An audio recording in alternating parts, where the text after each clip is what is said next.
So you've got yourself one of these lovely, lovely Umarex G3s by WE. But you take it down range and you realise that this bastard's way too hot to get you started. One of the simplest measures you can do is whack in an adjustable NPAS. You've got to get the one for the WE open bolt system, otherwise it won't fit right. So, installing it is fairly simple. You start with a standard disassembly of your rifle. Take your stock off, get out of the way, take your recoil spring out, and then take your gas block out, your bolt. Put everything aside for now, you don't need it. Then, using yourself a nice little punch and the back of a screwdriver, you need to start by taking out the two pins in the side, here and here. They may require a little bit of a tap to get out, but they should, with relatively little persuasion, come free with either a little force or a nice little tap to liberate. And if your punch isn't long enough, a pair of pliers. You don't want to grip too tight, you don't want to deform your pin, just gently pull it out. You might notice it's got knurling on one edge to stop it from going all the way through the bolt. Make sure that you put it back in with the knurling away from where you start. And this pin is very much the same. Grab a little punch and push it. Out it comes. Then your entire plunger assembly comes free into two pieces. You've got your nozzle, and you have this little device which prevents it from rotating inside the assembly, stopping your feeding from going awry. The NPAS sits in the front of the nozzle here. So to get to that, we need to take this pin here out. Again, same as before, using a little punch. Just gently, well, okay, not so gently, tap it out. And there we go.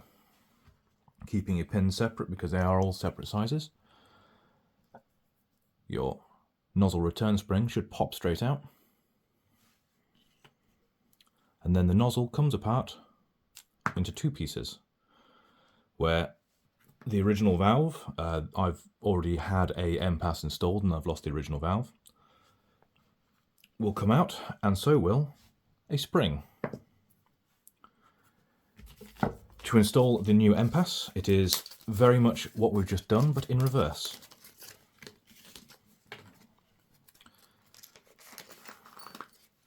What differentiates these from a standard valve is the key, which allows you to turn this screw, and adjust how much gas is pushed forwards before the gas is pushed through the back of the system. You must be cautious when adjusting your NPAS, because if you adjust it too far, you may result in a blockage of your barrel. So, spring over the top, drop it in. It will seat itself when you put the back of the nozzle on. You'll notice there it's got a little tongue and groove fit. If it goes in, it's right. If it doesn't, it's wrong. Next is one of the more fiddly bits, getting this spring back in. This is going to take you can see straight through the pinhole there. As you can see, as I push the spring all the way to the end, you see it past the hole. That's where you want to get your pin. Again, observe that there is a knurled end. You take the non-knurled end and push it in. You should be able to get it most of the way, or even all the way in with just your hands. But if not, it is perfectly acceptable to get your NPAS adjustment tool. You see it's got a solid end. And just give it a little tap. There you go. After that, we want to return it to your bolt, to the bolt. Again, if I line that up, you can see straight through. You'll see the spring pass the hole, and once it has, you want to get your pin, same as before, the non-knurled end, slide it in.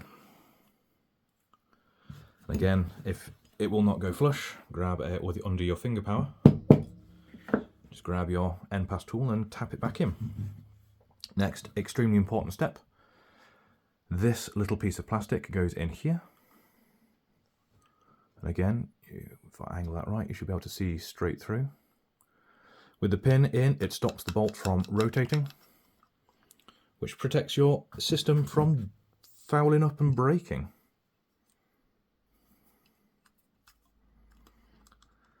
This one should just, again, pop through. But if it needs a little encouragement, just give it a little tap. And that is how you replace your NPAS. To adjust it, it's very simple. You need a fine screwdriver or punch and your NPAS adjustment key. The key goes into the nozzle like this until it goes all the way in, and then you use your little punch or tool or screwdriver. You push it in to hold the top of the valve. You're effectively holding this part of the valve steady, and then turning it with the key. The more of this part you can see, the higher the FPS you will achieve.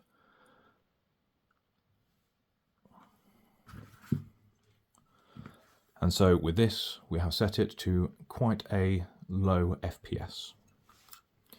If you need to further reduce your joules, you can install an LFS disc in the end, which mine have just gone walkabout.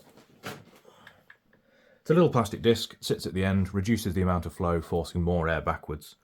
Simple system, but it makes adjusting much more difficult. You have to effectively disassemble your rifle to be able to adjust your NPAS. So avoid if you can, but use it if you need it. Like a tool, it has its place. And then you follow the steps for reassembly. Slide your bolt back in, thumb the hammer down and release the second stage. Lock your bolt to the rear and then push this little tab inwards as you close it. Recoil spring back in, stock back on, pins in, and a nice little reward for finishing the job properly, your HK slab.